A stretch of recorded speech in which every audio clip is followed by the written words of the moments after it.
በዚያን ጊዜ ይጾማሉ ይበላሉ ሚል የለም ታዲያ የሁሉ መናፍቃን ለምን ይበላል ነው ይሄን አላነበበው በእግዚአብሔር ቤት የምንጽናናበት የምንጠግብበት ተስፋ ሰማያዊው ተስፋ ግን ከክርስቶስ ጋር ነግሶ መኖር ነው ደስ ይላል እግዚአብሔር ልባችሁን ትሰጡታላችሁ እናንተ የእግዚአብሔር ገንዘቦች ናችሁ እናንተ የምትሰጡት ይህንን ህንጻ ይሰራል ከሌላ ሀገር በስደት የሄዱ ክርስቲያኖች ካልሆነ በስተቀር ሃይማኖታችንን እንድናስፋፋ ከውጭ የሚመጣልን እርዳታ የለም ሙሉ እምነት ማለት ጌታችን መድኃኒታችን ኢየሱስ ክርስቶስ እግዚአብሔር ወልድ በስጋ እንደመጣ የእግዚአብሔር አብ ልጅ እንደሆነ አምናለሁ ማለት ነው አው መሬት ቢንቀጠቀጥ እምነት ካላችሁ ችግር የለም እሳቱ ቢቀጣጠል እምነት ካላችሁ ችግር የለም አይናችን ነሽ ማርያም አንቺን አይንኩብን የተዋህዶ ልጆች እንወድሻለን ሰላም ጤና ይስጥልኝ የተከበራችሁ የእማማ ሚዲያ አድማጭ ተመልካቾቻችን እንደምን ሰነበታችሁ ሳምንታዊውን የእማማ ዳሰሳ መርሃ ግብራችንን እነሆ ይዘን ቀርበናል አብራችሁን ቆዩ የዚህ ሳምንት የእማማ ዳሰሳ መርሃ ግብራችን ቀዳሚ ያደረግንላችሁ በኢኦቲሲ ቲቪ ባለን የአየር ሰዓት ያስተላለፍነውን መርሃ ግብራችንን ይሆናል ተከታተሉን ሙሉ እምነት ማለት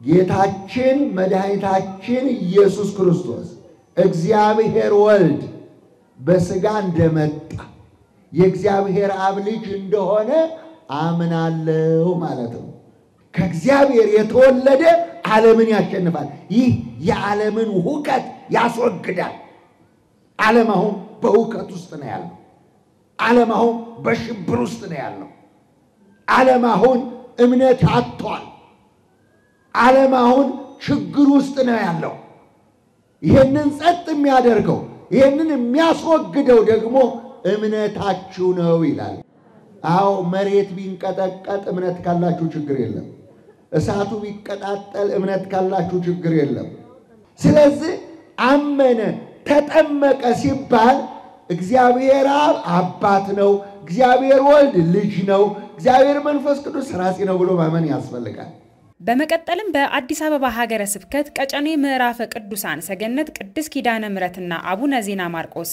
ገዳም በሊቀ ትጉሃን መምህር ገብረ መስቀል ኃይለ መስቀል የተሰጠውን የስብከተ ወንጌል አገልግሎት ወደ እናንተ አደረስን ምንም እንደማይደርስባቸው አምላካችን ነግሯቸው ነበር ክብር ለመድኃኒዓለም ይሁን ይሄንን መንፈስ ቅዱስ ካገኙ በኋላ መርዝ በእነሱ ላይ አይሰራ አስማት በእነሱ ላይ አይሰራ እባቡ አይደርስባቸውም ዘንዶ አይደርስባቸው ተኩላው አይደርስባቸው ሁሉም ይገሰጻል በዚያን ጊዜ ይጾማሉ ይበላሉ ሚል የለም ታዲያ የሁሉ መናፍቃን ለምን ይበላል ነው ይሄን አላነበበው ኢየሱስ በኔ ስም ብሉ አላለም ኢየሱስ በኔ ስም ነግዱ አላለም ቅዱሳንን ጥሉ አላለም ኢየሱስ በኔ ስም እናቴን ጥሉ አላለም እናንተን የተቀበላችሁ እኔን ይቀበለኛል እንዴ በደረሳችሁበት ቦታ ሰላም ለዚህ ቤት በሉ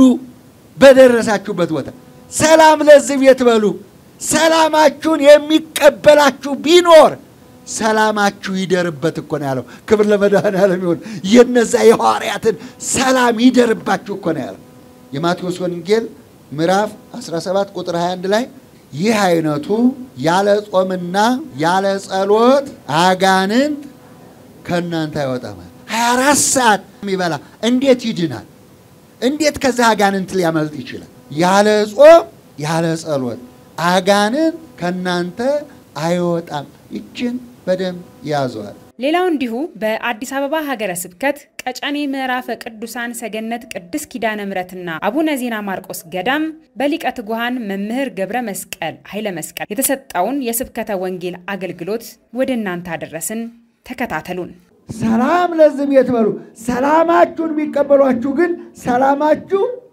በዛ ቤት ይደር ብሏል ይሄ ጌታችን የመድኃኒታችን የኢየሱስ ክርስቶስ ቃል በእግዚአብሔር ቤት የምንጽናናበት የምንጠግብበት ተስፋ ነው ተስፋ የቆረጣችሁ ጉዳይ ያልተሳካላችሁ ቋጠሮ ያልተፈታላችሁ ዛሬ ተስፋ ተቀበላችሁ ትሄዳላችሁ። ደስ ይበላችሁ። ለወዳዳችሁ በቤተ መቅደሱ ለሚኖሩት ተስፋ ሰጣቸው።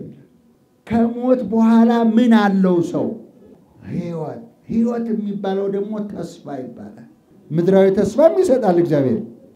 ስራ መያዝ፣ ትዳር መያዝ፣ ልጅ መውለድ፣ መልካም ስራ መስራት፣ ለስጋው ደሙ መብቃት፣ ሌሎች ተስፋ ነው። ሰማያዊው ተስፋ ግን ከክርስቶስ ጋር ነግሶ መኖር ነው። ደስ ይበላችሁ።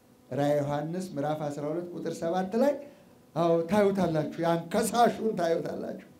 ከሰማይ ወደቀ የወንድሞችም ከሳሽ ሆነ። አቦስ ጎር ግፍቱኝ አባቴ ስትሉ ያ ደብዳቤ ቅድል ደብሎ ይወድቅላችኋል። ደስ ይበላችሁ። እግዚአብሔር ሳይመልሳችሁ አልመጣችሁምና እግዚአብሔር ሳይጠራችሁ አልመጣ ወደ ልቡ ተመለሰ። ንስሐ ማለት ወደ ራሳችሁ መመለስ ነው። በመጨረሻም በአዲስ አበባ ሀገረ ስብከት ደብረ ቀራኒዮ መድኃኔዓለምና ቅዱስ ገብርኤል ቤተክርስቲያን በተዘጋጀው የገቢ ማሰባሰቢያ መርሃ ግብር ላይ ሊቀ ትጉሃን መምህር ገብረ መስቀል ኃይለ መስቀል ተገኝተው ገቢ በማሰባሰብ አገልግሎት ሰጥተዋል። ተከታትለን እንመለስ። እግዚአብሔር በደስታ የሚሰጠውን ይወዳል። አንደኛው ደስ ካላችሁ ይዘን የመጣነውን ነገር እዚሁ እንሰጣለን ማለት ነው። ሁለተኛው ደግሞ የባንክ ቁጥር እንሰጣለን፣ በባንክ ቁጥር እናስተላልፋለን ማለት ነው። ሶስተኛው ደግሞ በማቴሪያል ቃል እንገባለን ማለት ነው። ሶስት ነገር መስራት እንችላለን ማለት ነው። ልብህን ስጠኝ ይላል እግዚአብሔር። እግዚአብሔር ልባችሁን ትሰጡታላችሁ። እናንተ የእግዚአብሔር ገንዘቦች ናችሁ። እናንተ የምትሰጡት ይህንን ሕንፃ ይሰራል። እናንተ የእግዚአብሔር ቤተ መቅደስ ናችሁ። ገብረ ጻድቅ የቅዱስ ገብርኤል ወዳጅ 500,000 ብር እንበለው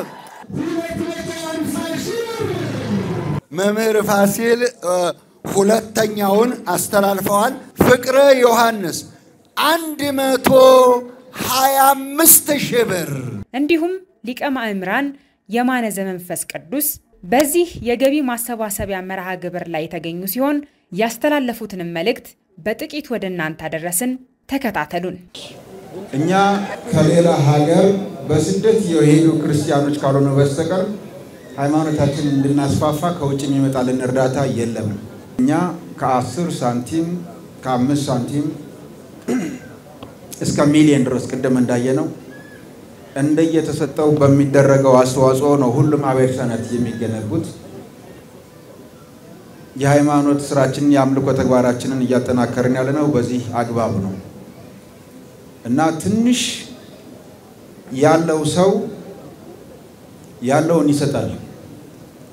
በቅዱስ መጽሐፋችን ለምሳሌ የተወሰደ 2 ዲናር የሰጠች የአንዲት ደሃ መጽዋች ታሪክ ነው በቅዱስ መጽሐፍ ውስጥ ያለው። ሌላ በተቃራኒው ያለው ደግሞ ብዙ ሀብት ኖሮት ግን ከደጁ ያለ ምስኪን ነዳይን እንኳን የማይረዳ የአንድ ባለጸጋም ታሪክ ተጽፏል። ልክ ነው አይደል? አዎ፣ መስጠት እግዚአብሔር ሲፈቅድ ነው፣ ገንዘብ ሲኖር አይደለም። ትንሽ ያለው ያለውን ይሰጣል፣ ብዙ ያለውም እግዚአብሔር ከፈቀደለት ብዙ ይሰጣል። ብዙ ያለው ግን ብዙ ላይሰጥ ይችላል። ብዙ ያለው ሰው ምንም ላይሰጥም ይችላል። እግዚአብሔር የመስጠትን ጸጋ ኢትዮጵያ ኦርቶዶክሳዊት ተዋሕዶ ቤተክርስቲያን የሰጠ እንዲህ አይነት ታላላቅ የልማት አርበኛ የሆኑ የቤተክርስቲያን መሪዎችን የሰጠ የተጉ ምዕመናንንና ወጣቶችን የሰጠን እግዚአብሔር የተመሰገነ ይሁን። ውድ አድማጭ ተመልካቾቻችን የዛሬውን ሳምንታዊ የእማማ ዳሰሳ መርሃ ግብራችንን በዚሁ አጠናቀቅን። ስለተከታተላችሁን ከልብ በማመስገን በሌሎች መርሃ ግብራት ሳምንት እስከምንገናኝ መልካም ሳምንት ተመኘን።